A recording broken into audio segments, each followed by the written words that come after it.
Welcome back to another episode of Behind the Wall podcast with Landon Tangwall. Today, we're going to be taking a look at some recruiting drama. I'm going to bring on a special guest, and we're going to talk overall Penn State recruiting news. I'm going to look at some Q&As that you guys submitted to me on Twitter and on Facebook, and then we're going to look at Penn State football in the new NCAA25 college football game. All right, before we get into some of this recruiting drama, I want to talk about the biggest news that just hit Penn State this week, and that is the whiteout is set. It is Washington on November 9th. And as of right now, the game time is not determined. Sounds like it's going to be a 3:30 game. Now, I've heard that there is the possibility of this being flexed to a 7:30 p.m. game, and I think that pretty much solely depends on where Washington is. Are they going to be that team they were last year, where they were a fringe college football playoff team? Probably not with the departure of Michael Penix, Rome Odunze, the wide receiver. They had Kalen DeBoer leave. He's now at Alabama. They lost a lot of crucial pieces from their head coach, their best wide receiver, their best quarterback. So I don't think they will be up to par. But if Washington is undefeated or maybe one loss, I could see this getting flexed to a 7:30 game.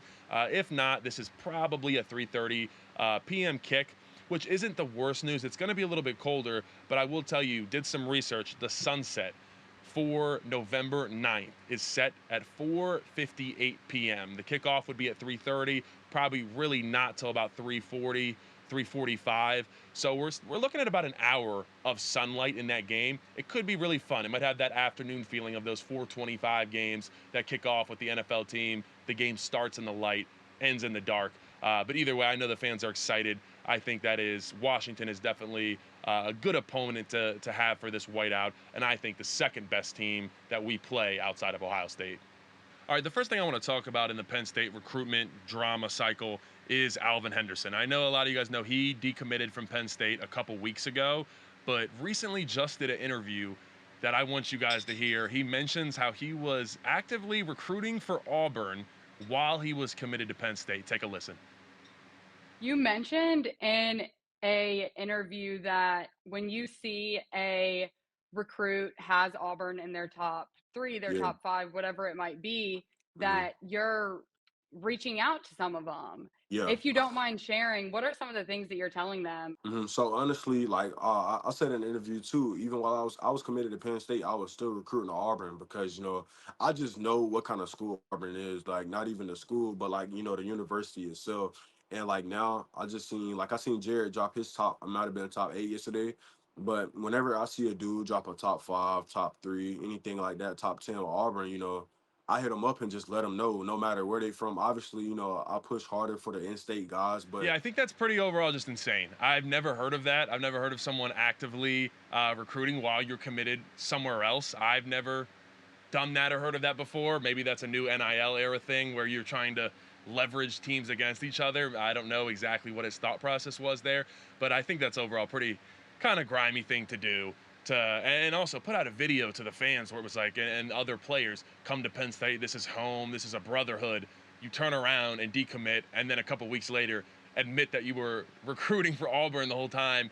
Kind of sounds like he was never truly thinking about going to Penn State, and it was more of a leverage deal to maybe get some money, more money from Auburn. I don't know that for sure, but that's just kind of what it seems like. It doesn't seem like the intentions were always there with Penn State with Alvin Henderson. All right, and staying on the topic recruiting, Penn State recently just kind of had two big wide receiver targets go elsewhere. We had Lex Cyrus, who was a big-time in-state PA guy. He's from the state of PA, go down to South Carolina, where it felt like that was probably very NIL motivated. He's a really fast guy, and they put a premium on that down there. Guys are expensive if you're athletic and fast now. So kind of got plucked away from us there. And then more recently, Taz Williams down in Texas, committed to Baylor. And he had a top 4 out. Baylor was not in that top 4. And kind of what has been said is that Baylor came in last second with a big bag, meaning they came in with some money, threw it his way. His dad apparently kind of was feeling Baylor. His family wanted him to stay home, as most parents do. He's only a couple hours away from Baylor and decided to stay home. And he was heavily thought to be coming here. And honestly, one of the most bizarre commitment videos ever. And he brings out a wheel, decides to spin the wheel. It lands on Michigan. He puts on the Michigan hat, takes off the Michigan hat, throws it down. And then his coach or family member turns the wheel around, and it's basically all tricked out with Baylor stuff. He puts on the hat. So some of those recruitment charades that I know a lot of fans aren't too fond of. And it was pretty obvious he wasn't going to Michigan. I don't think anybody would allow a wheel to decide where they are going to college. But it was a little bit tacky in my opinion. Maybe I'm mad because he didn't pick Penn State. But it is, definitely been hard this recruiting cycle, just missing out on some of these top guys from in-state and missing out on these top wide receiver commits that we really need to land here to make this offense explosive. The last piece of bad news, not necessarily bad news, but kind of just negative recruiting-wise. I promise it'll get positive in a second. I'm looking at a quote from one of our running back commits, Keandria Barker, who is from Arkansas. And he made the statement, "I am keeping Arkansas in the back of my head. They still have a chance." If I'm James Franklin and company, I definitely do not like hearing that. Even using those words just tells me that they are floating some money around to this kid. And he is from BB. Let me know if I'm pronouncing that wrong, if we got any fans listening from Arkansas. But he's only 3 hours away from the University of Arkansas. So definitely something to keep an eye on with a possible flip. But I think there is still a lot of movement. There's a lot of stuff that's going to happen before everybody puts that pen to paper come December. So there's going to be a lot of moving pieces, and there's going to be ability for the Nittany Lions to pick up some really good commitments from people that might be uncommitted and also might be committed somewhere else and get them to flip. All right, now joined by T. Frank with On3 Sports. T. Frank, thanks for coming in. Thanks, man. Always love being here. Absolutely. I brought T. Frank on. We're going to talk a little Penn State recruiting real quick. Should be fun, right? Yeah, everyone's it's fun. happy about it. This is my first time really getting into Penn State recruiting, so I'm excited to talk about it. It has been kind of a disappointment these past couple weeks, I'd say, after a really strong end to June. It felt like it was like every other day we felt like we had a commit, and now a couple guys did not go our way, especially at wide receiver with Lex Cyrus and then Taz Williams. It was kind of a heartbreaker. Penn State fans did not take well to it on social media at all, from what I was seeing. So I just want to get your take on, not only the struggles as far as in-state, but also we're not picking up these big-time wide receiver commits right now. Yeah, it's a recurring theme, and there's a lot of layers to it. There's not one thing that's going on with Penn State right now, and that's really the interesting thing about a lot of these decisions is it NIL? Is it Marcus Hagens? Is it the offensive scheme? Is it the system? What is the root cause of all these problems? And the problem with recruiting, and Sean Fitz over at Blue White Illustrated with me, when we talk about this stuff, and I ask him similar questions, he's like, it's never one thing. You can't pinpoint it. These are all individual stories, individual people. But the trend is absolutely there. And there's a couple of things that I've been noticing from kind of a big picture. So let's step back from receiver specifically, and let's just talk about great athletes. This particular cycle, this is one of those situations where you have really good athletes. Penn State isn't getting those players. Guys that are athletic for their position. So whether that's a guy that runs a 4.3 or not, a Michael Carroll at tackle, a Matt Zollers at quarterback, they're choosing to go other places. And there is a trend here, and we'll have to see if this continues in the future. But this year specifically, it seems like speed is really expensive. Guys that are really good athletes, they're going to places that we know are spending money in NIL. So there's that. There's some recruiting misses. And then, of course, there's the interpersonal stuff that is always kind of that thing that is a moving target in recruiting. So I do think NIL is absolutely an issue. And there's no faster position in football than receiver. And if you don't have a Terry Smith to overcome that, you're in a situation where you're going to miss on some guys because of NIL. Yeah. And taking this onto the field too, and I want to get your opinion on this, that I kind of have this thought of, hey, we haven't had a star wide receiver truly since Jahan Dotson. Parker Washington was around that star level. I wouldn't call him a superstar, but Jahan was a superstar here. None of these commits, these potential commits, I have seen a wide receiver truly excel here. Do you think that plays a big role in why we're not landing these big time wide receivers? Yeah, but it goes the struggles went back to when Jahan was on the field. So it is a trend at Penn State that they haven't had consistency at that receiver coach position since Josh Gaddis left. And since then, there has been a lot of turnover, some misses, some situations where Penn State and James Franklin were put in a bad spot. They had to make some decisions. We're not going to get into all of those storylines, but those things did happen to Penn State. So they've had to kind of dig out of a hole. James Franklin got more money and more commitment for the coaching staff in his last deal, and I've seen a difference in the level of coach that he's hired since then. Just in general of prestige, ability, recruiting, all those things. So Marcus Hagans has to make good on that, but we're still in the early stages of whether or not we're going to find out if he works out or not. Taylor Stubblefield, that didn't work out. From a recruiting perspective, that was not working. Right. So you've got a compounding issue internally that also feeds into the offense on the field, as you've said, where it's always a chicken or an egg. Did they not have good receivers on the field because the offense didn't work, or did the offense not work because they couldn't recruit good wide receivers? It only takes one situation or player to change this around, but Penn State needs to find that guy. And in the class of 2025, they haven't found him yet. Yeah, and I think it's interesting. And honestly, the question that I've gotten the most from the fans, it's like, all right, clearly this class isn't that great. Right now, I think we sit right around that 2021 Penn State class that I was a part of. That wasn't really that highly ranked. Fans weren't that excited about them coming in. Yeah. Although we ended up having Kobe King, Kalen King, Jalen Reed. Yep. Like, we had some really good, Zakee Wheatley. We had some great guys come out of that class. But I, definitely feels like the kind of that lackluster class right now. So everybody's talking it's a down year. Do you think that it's a down year just because it's a random down year, or is NIL really starting to play a true, be the big factor of recruiting? And it's just the simple matter of the fact that we're behind in NIL, so we're struggling, therefore, in recruiting. So I've been tracking this, watching and being a part of the recruiting process. There is a trend here. I mentioned the athletes at the positions where Penn State was normally getting athletic players who are above and beyond. So when I'm breaking down film, I look at what are a guy's maybe critical weaknesses? What could hold him back from being a complete player at that position? And Penn State, since 2022, 2023, and then 2024, I felt like they were getting a lot of guys who did not have weaknesses necessarily in their profile from an athletic standpoint. Guys that have high ceilings. And they still have to make good on those, but they were getting... I don't think we really give credit to the class of 2023 for being a great complement to 22 that got all the fanfare of being that top 2 or 5 class. Yeah. But again, I'll roll down some of the names that I think are great athletes at the position that Penn State has missed this year. Matt Zollers at quarterback, 5-star quarterback. Michael Carroll, 5-star offensive lineman. Zaire Addison, I mentioned this dude runs like Zane Durant and is 6'4" with the longest arms I've ever seen on a dude his size. Brandon Scratch Finney. his kneecaps. Yes. I mean, it is ridiculous. Now, I don't want to get into the full profile. He was so much fun to watch. The guy that I think was the most fun to watch for me, Brandon Finney, went to McDonough. I know you know a lot of guys from the McDonough program that went to Penn State. This would have been one of the best guys to come out of that program from a talent perspective, on par with Deny from like a ceiling perspective. He goes to Oregon. After our guys, and the understanding that we have was Penn State had been in the lead in that conversation from a relationship standpoint. They were doing all the right things. Alvin Henderson, a good running back. I wouldn't say he's in the elite of these categories. Flips to Auburn.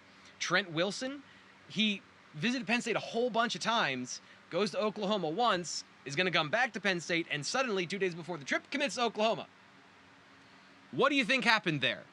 I can't say for sure. I'm a journalist. I have to be responsible, but I can, give some side eye. Yeah, we can infer about what's going on. There may have been some offers extended on that trip. Yeah, so there are, and the list has continued, going down to Lex Cyrus recently, going to South Carolina. Again, these situations are nuanced. It's not 100% NIL, but if Penn State is not paying top dollar for some of these athletes that teams are going after aggressively, because now that we're into a more mature NIL landscape, I think that before everyone was throwing darts about how much you're going to pay a guy, do they even get paid? Are these promises real? Now that things are starting to kind of solidify, Penn State's plan has been to not aggressively go after with NIL guys that may or may not work out. Commit dollars to something kind of like the rookie cap, right? In the NFL, where it used to be you would pay a quarterback $60 million as a rookie on his rookie deal. Suddenly he flames out and you're behind for 5 years now because you got to get out of that cap situation. So it's a logical decision, but the rate is the rate. And if you aren't overcoming that with other things, then yeah, maybe there is an invisible ceiling on where Penn State can get to from a recruiting perspective, because those elite athletes are going to other programs. We don't know yet because we need more data, we need more information, but it looks like a strong trend to me. That's what I think for sure. Yeah. My last question that I want to talk about, Ohio State. Yeah. Right now, I believe they have 3 commits inside of the top 10 nationally rated players in 2025. One of them is being a quarterback. Yep. We do not have anybody inside the top 100 committed to us currently. Now, there is some time until signing day, so we got some time. Yep. But, I mean, Oregon, Ohio State, these other, I mean, we're getting beat out right now in recruiting. Yep. Is it time to panic, or do you think we have some time and ground to make up? There's always time. This is an unfinished story. So some of these decisions, some of these promises that are being made right now, do they come through? Do you get cold feet and you don't want to go across the country to play football? I've never had to make those decisions. I traveled 3 hours to go to college. That was also the limit of where I was allowed to travel to. Nobody was also paying me to go to school. So, it's an immaterial conversation. But, these are recruiting is absolutely a roller coaster. So there's time for Penn State to flip some of these guys. There's time for Penn State to find other players. But we are late in the cycle. There's no doubt about it. It's going to be a story that is exciting and drama-filled, where Penn State previously has not been interested in drama or intrigue around National Signing Day. By this point, or maybe into August, they've had their class wrapped up, and then they're going after guys that they think they can target. They're very hyper-focused about that. Vega Ioane, who they get from Washington late in the process in 2022 or 3 or wherever he was in that. I think it was 23. Yeah. So they're going to have to do some dramatic things in the next couple of months to fix this and to rebound and be in that situation. But you look at guys in the region. So we've highlighted a couple of them that would be in the top 100, but this was a strong year for Pennsylvania. You got a couple of guys in the region, and specifically in Pennsylvania, where looking at the On3 industry rankings, Matt Zoller's 31, 5-star quarterback, like I said, Michael Carroll, a legacy commit that goes to Alabama. Those are tough losses, but when guys get to a certain stratosphere, and I put Brandon Finney in this conversation, the competition is different. And so you can't just rely on you're from Pennsylvania, go to Pennsylvania schools, when Alabama and other schools are calling, or Missouri randomly. It's a tough situation where you had a lot of talent, a talent-rich group, and Penn State missed on those guys. That's, I think, also kind of putting everything into relief of it could have been spectacular. It could have been 2022 level talent in this class. Yeah, I think that probably hurts a little bit as a fan to hear, but it's just kind of reality. We've hit a couple pretty good home runs these last couple years. It's going to be kind of that 2021 class again, where it's not these big name guys. I being the #1 recruit of that class, I wasn't that highly rated, so it's kind of the similar thing. This guy, and I know I've said this before to you, but watching guys that did not have a whole lot of weaknesses, you were one of the first offensive linemen I watched, and I was like, oh, that dude can do pretty much anything he wants to. I appreciate it. That's what they need. They need more Landon Tangwalls in this class. But I appreciate it. T. Frank, thanks for stopping in, brother. Appreciate it. All right, now I want to transition into Q&As. I asked you guys to leave your questions for me on Twitter and on Facebook. Please also leave them in the comment section here on YouTube, wherever you're listening to this. Leave them there. I will also get to them the next time we do a Q&A. So anything recruiting related, Penn State football players, anything like that, questions about the whiteout game, leave those below, and I will get back to them. But first, let's start out here on Twitter, where formerly known as Twitter, X, where Penn State Football Thoughts says, how big of a difference in atmosphere do you feel on the field between a noon helmet stripe type of game and then the whiteout?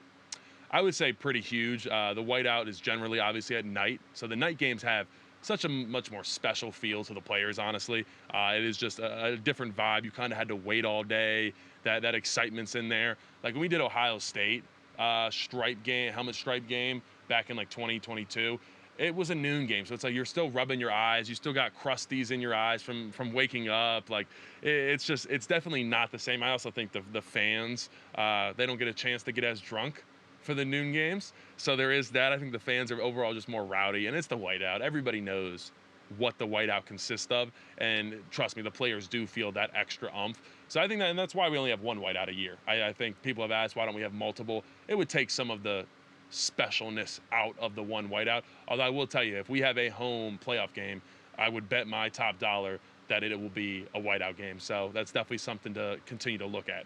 The next question on Twitter is from Joe, and he's asking, knowing that Washington is the whiteout, who has the toughest schedule in the Big Ten? And to me, this is pretty much a no-brainer. I think it's Ohio State. Ohio State has to play at Oregon, Michigan, and at Penn State. I think that's a pretty brutal schedule. We got to drop Michigan off of our schedule. Michigan doesn't have to play us. But to have to play those 3 teams, I think those are all top 10 capable teams that Ohio State is playing 3 of those guys. So I definitely think they have the least favorable schedule. All right, the next question is from Pushing PSU. Do you think PSU's inability to secure top 2025 PA talent is a fluke, or is it a sign of what's to come?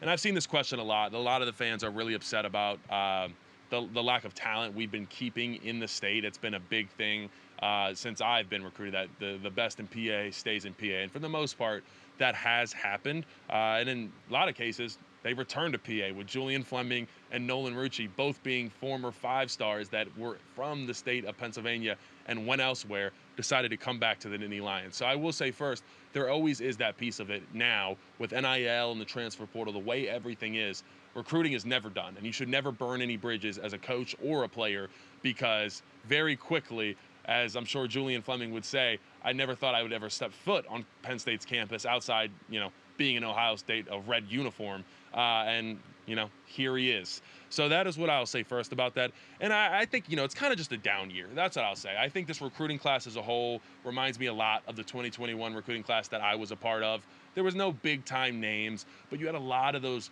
just durability guys that you can count on that are going to make some plays for you. Zakee Wheatley, Jalen Reed, Kobe King, Kalen King. So I think that's the type of draft where it's not going to be these splash players that are coming in that it's just like, wow, we just signed this guy.